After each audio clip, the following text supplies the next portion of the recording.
It is my absolute pleasure to welcome Maajid Nawaz to the stage.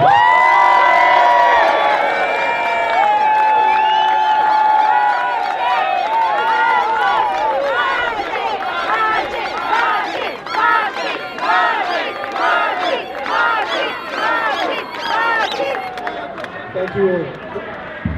The cost of me standing here today in front of you is quite a significant one. I had to think very hard before coming today to address you, because of course it won't surprise many of you that the difference between those of us who stand here and the flag that you raise and those who stand over there and the flag that they raise is a gun. You do not see a weapon emblazoned on your flag. You don't see a dagger on this flag, but you see a symbol of your identity versus a symbol of violence. And that is why I had to think very hard and carefully, because as many of you will know, there was a time where I was on that side of the fence speaking at that very rally. And I've been on a long journey, but it's come at a cost.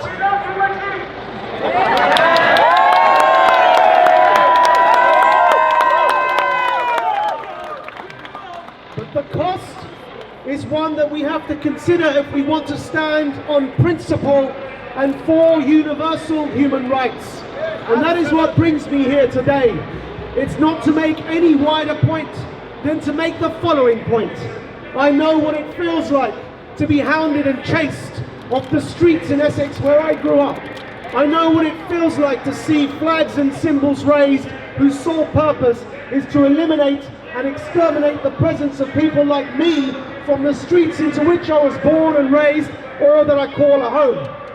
And so I thought to myself, how would I feel if people raising the KKK flag or the neo-Nazi flag or a flag for Combat 18 or any other sort of flag that wants to remove people like me from this land, how would I feel if that were to go unchallenged?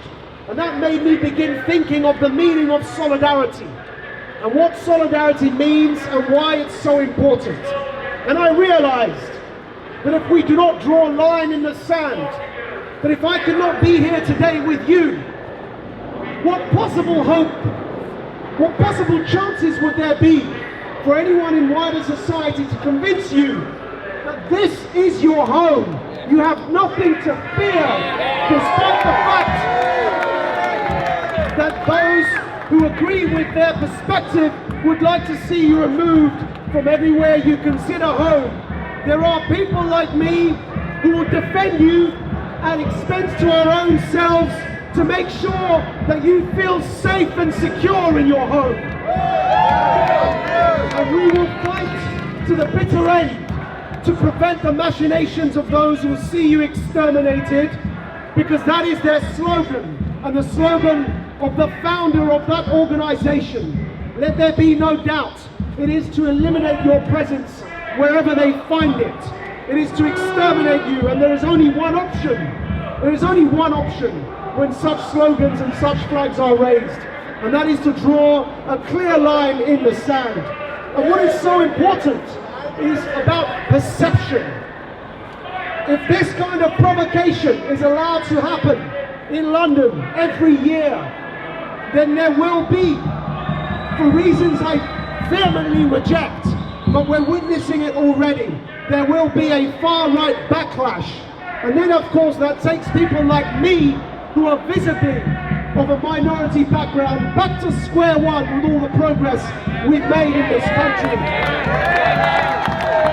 And so, when people like Lauren Southern were prohibited from entering this country using the terrorism legislation, and when Tommy Robinson was swiftly brought to justice because he violated a court order, and yet those behind the grooming gang scandal, it took years for them to be brought to justice. When there is a perception of injustice and inconsistency, that same terrorism legislation that was used to prevent Lauren Southern entering this country has done nothing to stop people literally raising a flag that has a machine gun on it with a dagger on it, the slogan of which is to exterminate the Jewish people. And I say that that perception of inconsistency will lead to a far-right backlash. And that far-right backlash will come for people like me and for people like you. So there is only one option we have, and that is to stand together in solidarity against terrorism wherever we see it. And that's why I'm here with you today, and I shall continue to stand with you insofar as I can.